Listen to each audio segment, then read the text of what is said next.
જય શ્રી કૃષ્ણ મિત્રો, આજે આપણે ઘરે ચીલી ફ્લેક્સ કેવી રીતે બનાવવા એ હું તમને બતાવીશ। આ રીતે આપણે મરચાં લઈ લેવાના છે સરસ, અને આ રીતે આપણે બધા એના પાછળના ભાગને કાઢી લેવાનો છે। બધા જ આ રીતના મરચાં આપણા તૈયાર કરી લેવાના છે। હવે આપણે આ રીતે મરચાંને પેનમાં લઈ અને શેકી લઈશું। ધીમા તાપે શેકી લેવાના છે। આ રીતે બહુ ફાસ્ટ ગેસ હશે તો મરચાં બળી જશે। મરચાં શેકાઈ ગયા છે, હવે આપણે એને એકદમ ઠંડા થવા દઈશું।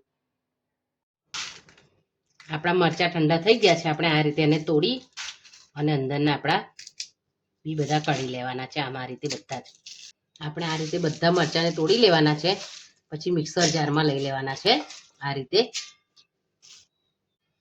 રીતે મરચાંને આપણે મિક્સર જારમાં ઉમેરી દેવાના છે, અને બીને આપણે આ રીતે અલગથી લઈ લેવાના છે।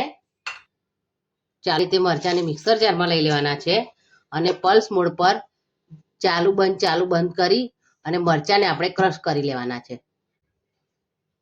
તો તૈયાર છે આપણા homemade chilli flakes.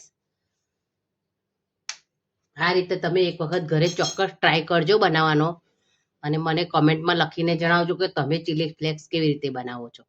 Thank you.